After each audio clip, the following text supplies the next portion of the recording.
Your audience is seeing ads everywhere, even on the screens you'd least expect. Nielsen Ad Intel helps you see the whole picture, from creative trends to ad spend and media across all screens. Maximize every media dollar today with Nielsen Ad Intel. Hello, listeners. Today is Wednesday, September 24th. Welcome to Behind the Numbers, Reimagining Retail, an eMarketer podcast made possible by Nielsen. This is the show where we talk about how retail collides with every part of our lives. I'm your host for this week, Arielle Feger. I'm back again to cover our unofficial most interesting retailer of the month list for September, but with a little bit of a twist. This month, we're ranking the most interesting back-to-college campaigns or activations. Let's meet our guests. Joining me for today's episode, we have Becky Schilling, a long-standing member of the community. Hi, Becky. Hello, I am ready to talk about football and beavers. Just a little foreshadowing. Oh, exciting. We're also joined by Rachel Wolff. Thanks for joining us. Thanks for having me. This will be fun. Yeah. And last but not least, we've got Blake Droesch. Hi, Blake. Hello, hello. Good to be back. Awesome. All right, let's jump into the list. So as you know, the committee, aka Becky and myself, we're going to present our list in the first half of this episode. In the second half, Rachel and Blake will have the opportunity to make some changes. Here's what we've got this month. Number 8 is Pottery Barn for launching a dorm concierge. Becky, tell us, why did that make the list? Yeah, so the Home Retailer's Dorm Concierge, it provides a lot of logistical help when you're ordering and picking up your essentials for your back-to-college dorm. Going back to school or going to school for freshmen is a big deal. There's a lot of logistics that take place. A lot of that is put onto the parents. So having something like this to where the student can get in there and pull a little weight, as my family likes to say, it is a helpful consumer service for people going back to college or going to college. Yeah, and there's just a growing trend, right, of these sort of extreme dorm makeovers. People are willing to spend a lot of money to make their dorms pretty. So I think there's a huge opportunity for Pottery Barn just to get them into the ecosystem, and then maybe eventually they'll turn to adjacent brands like West Elm or Williams-Sonoma down the line. Yeah, I think it's just a great way to make it a little bit easier to move in, to transition into college, especially thinking about, college freshmen. Anything you can do to ease that transition is great. Okay, moving on to number 7, we have Wawa for opening a standalone store on the Villanova University campus. The store is going to have the full food, beverage, and convenience options, according to the Villanova's student paper. So we all know Wawa, huge cult following. There's a lot of, excitement around going and placing your order, and you're kind of standing around and everyone's kind of a community waiting for their Wawa orders. And I think that it just lends itself really, really well to a college campus, late nights or, all night study sessions. You're like, okay, I got to take a break. Let's just go to the Wawa and get something to eat. And fun fact, I just went to my very first Wawa a couple weekends ago. So I do feel now newly qualified to talk about this. Yeah, I think it makes perfect sense it's a no-brainer for Wawa, right? College kids, late night, but I think for college campuses as well. I don't know about where everybody else went to college, but the food options on most college campuses are like pretty dismal.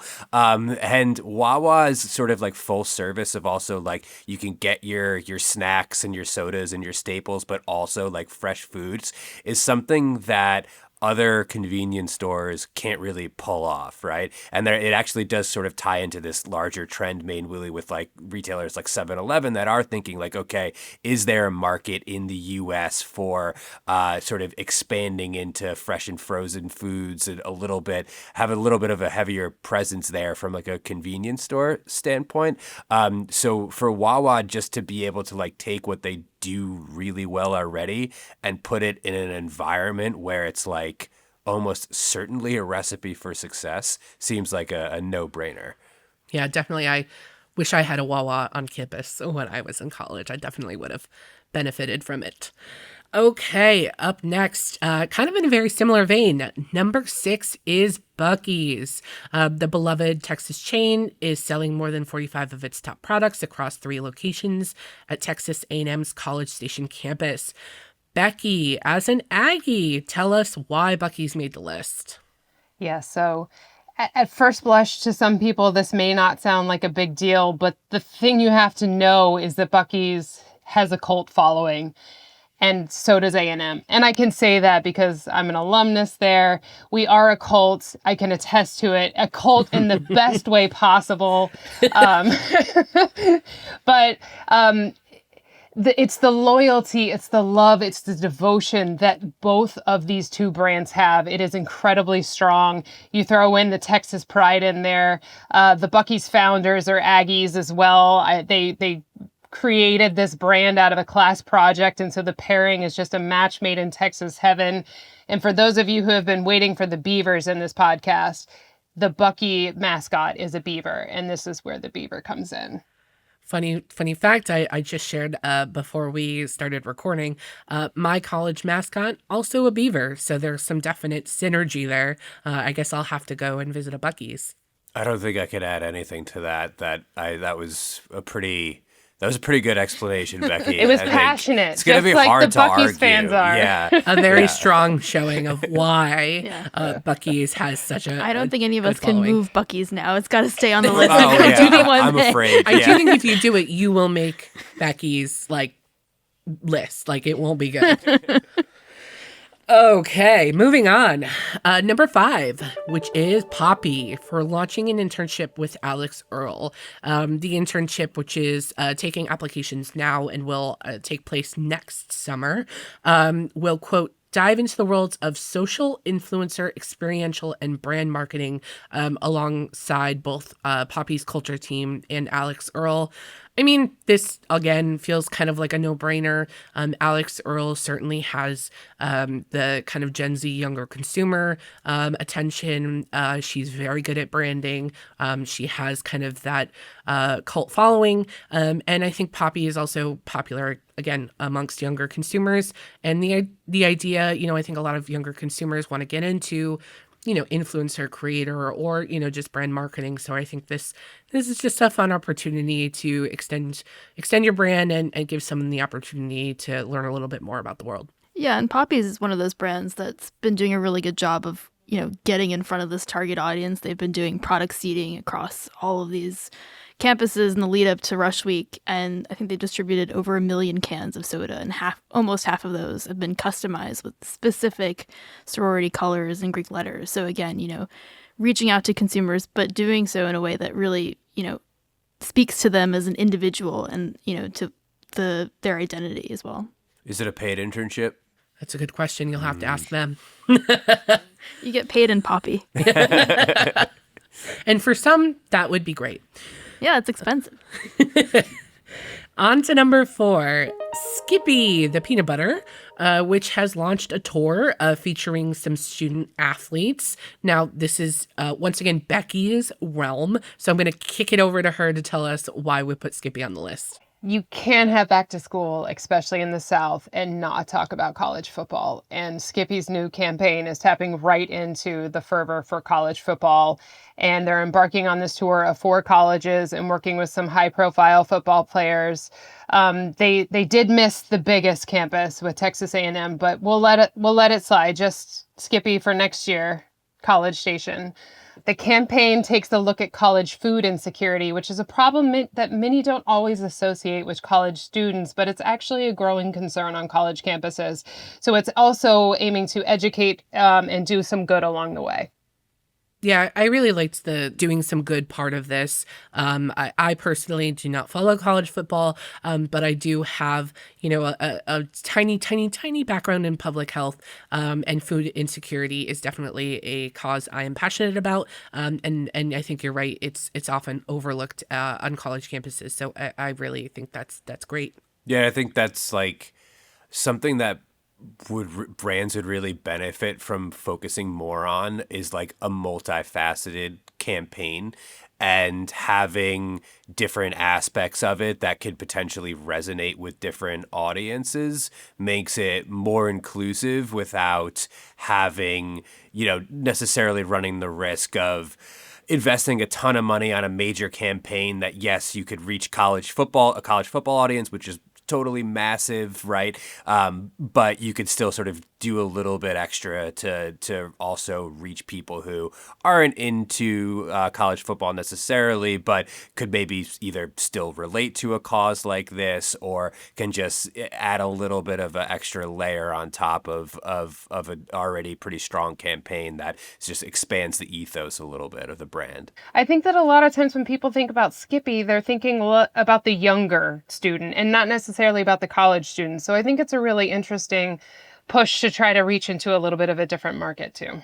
I mean, it's a great, like, if you are a college student and you kind of like need a meal, but you don't have time, a couple spoonfuls of peanut butter that you could keep it. It doesn't need to be refrigerated. You could keep it in the dorm room. It's a great way to just get a little bit of extra protein. Number 3 is Bath and Body Works. If you're a faithful listener, as I hope you all are, you'll know we did include Bath and Body Works on our August list, but we're not done talking about it. I just think, campus stores, again, let me remind you all who are not faithful listeners, Bath and Body Works is putting their products in, I believe, over 600 campus stores. And, I think it's just a great way to introduce the product to a newer generation of customers. And especially campus stores on maybe larger or more rural campuses. It's a little bit of a captive audience, right? You don't have as many places to go. So you're kind of there, you're browsing, you're seeing what's there, and you're maybe going to pick something up. And I also saw, it's got your kind of body care, lip care, but it's also got some candles and wallflower diffusers. So I it's kind of like home and body. Although I was wondering if candles are allowed on college campuses. I don't think we were allowed to have candles, but maybe times have changed. Yeah. Yeah, I think it's smart. Gen Zers are already super interested in Bath and Body Works. It's the most popular fragrance brand among Gen Zers, the third most popular beauty destination. So, this is just a way, as you said, there are not a lot of retail options available for students, and to just put it in the stores, give them an opportunity to buy. I think that's a great idea. In spot number 2 is PacSun, which is featuring its new college capsules and collaborations with the Wild Collective on its multi-college tour this fall. Becky, you want to tell us more about that? This Gen Z loved brand is doubling down on in-person experiences. And again, when you talk about college campuses in the fall, that means football. So they are hosting game day tailgate pop-ups at major college football games. PacSun also seems to somehow miss Texas A&M, so I'm giving lots of branding advice here today. Gigamags. We won't dock them too much for that, though, because they do understand the importance of using huge college milestones to tap into fandom, not only for college, but also for their retail brand. The brand has released new pieces to its Wild Collective, as well as game day and classwear. I didn't have any classwear as a category when I went to college. I may be aging myself here, but I would be very interested in having had that opportunity. And the brand is also giving out some gift boxes to incoming freshmen because freshmen love a freebie when they're starting school. Yeah. New drinking game, take a shot every time Becky says Texas A&M. I think Becky is really breaking down this list with the precision of a football commentator. And Absolutely. I really respect it. It's like you kind of you're giving me like a Troy Aikman vibe a little bit. Even though he's a cowboy, I'll take it. I'll take it as a compliment. All right. And number 1 on our list is Urban Outfitters, which has also been previously featured on our rankings. But I feel like Urban Outfitters is kind of dominating back to college season. It's doing so much. In May, they launched their UO Hall marketing effort pop-ups, brand partnerships, surprise giveaways. They had a Dream Dorm makeover contest. Now they're on to their Good Game promotion, which kicked off with a 3-day event with a performance by rapper Young Gravy. They've got college shops, surprise giveaways, music performances, game day activations. I mean, it is a lot. And they've also partnered, kind of one of my favorite parts about this is they partner with Chipotle on a limited edition dorm collection and also a rewards program for college goers, which I think is just super, super smart. We know that, college students are pinched for money, and, anytime you can give them a little bit extra is a great idea. I'm just looking up the selection of items on the Chipotle and Urban Outfitters. You want some? You want to get some? I'm curious to see what it looks like too. Is it like a burrito blanket? So there's a lamp, I think, with chips that looks like a bag of chips. That's cool. Yeah. There is a mat that says "Leave my Chipotle here," which is useful when you order delivery. I like that. Actually, I feel like that those are good details because I was like, all right, this sounds like kind of like normal back to school activation, and Chipotle is always doing merch. It's like kind of their thing. Yeah. But those are pretty cool. I would encourage our listeners to look those up. They're having fun with it. It's a little tongue in cheek. It's a little acknowledging their kind of culture, and I think it's fun. Okay, so as it stands right now, our list is number 1, Urban Outfitters. Number 2, PacSun. Number 3, Bath and Body Works. Number 4, Skippy. Number 5, Poppy. Number 6, Buc-ee's. Woo! Number 7, Wawa. And number 8, Pottery Barn. We also have 2 honorable mentions. At number 9 is Ulta for its College Glow Up Tour. And at number 10 is Target for its Hey Mom, I'm at Target campaign featuring young content creators. Now it's time for our second half, where Rachel and Blake will tell us where we went wrong. Both of them will have a chance to move a brand up or down in our rankings. Blake, we'll start with you. What's your move? All right. I just want to say that I really want to move 2 things. And careful. I'm getting make some your looks. Argument, and we'll see where we land. And I'm picking my battles to an extent, but I really want to just flip the beginning and the end of this list. Wow. I feel like Wawa and Pottery Barn should be 1 and 2 in no specific order, and then PacSun and Urban Outfitters should be at the bottom of the list in no specific order.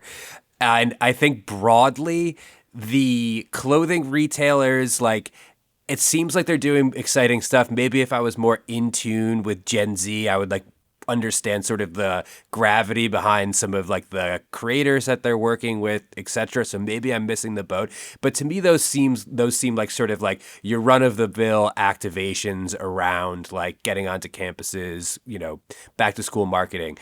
The other 2 I feel like are introducing real services that can really be game changers to college students, right? So I think that just by and large, connecting with an audience that should really resonate to your brand, providing something that like is new and unique. I mean, particularly like the Wawa example, talk about like bragging rights to your friends from high school. Like, oh, my campus has a Wawa on it. Like, what are you guys going to like late at night? To me, those 2 seem a lot more sort of innovative and just like fresh ideas than the Urban Outfitters and PacSun example. So I know I broke the rules, so it's okay if rules are made for breaking. Penalized, it's okay. But we'll figure it out. I had to make my piece. All right.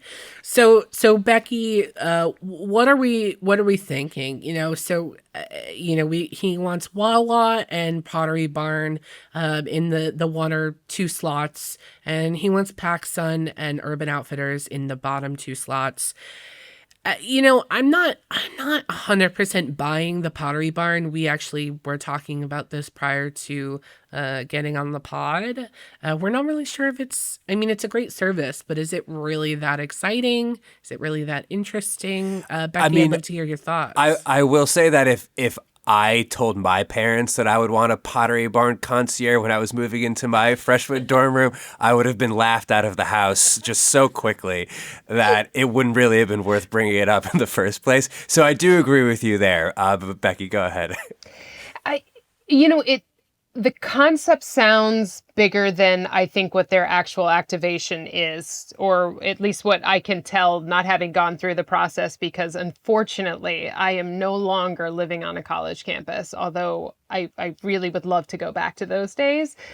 It seems like a glorified logistics of what you could already get with some bells and whistles on it. And so I do think that it is a great package. It's a great marketing and promotional piece for the company. But in terms of actual things that are being done, I don't know that it is as much as what some of these other brands are doing. And that's why we had it lower on the list. So I would not agree with your move to Pottery Barn moving up, but I could totally get behind a cult favorite, although it's not my cult favorite, but I could get behind a cult favorite being moved up higher, especially because it's a college campus. And what is a college that not a cult? Be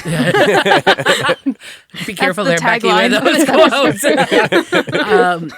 I agree. I definitely, I think moving Wawa up, I'm definitely okay with.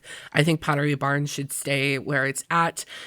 So let's maybe do, how about we put Pottery Barn at number 3? I think it's your list. Wawa. It is my list. You're so right. Why am I asking you? Don't have to look at me I for asked approval. Becky. How do you feel about that, Becky? Wawa. I'm good at moving Wawa up. Okay. Now, the other half of that deal was moving PacSun and or Urban Outfitters kind of down the list a bit.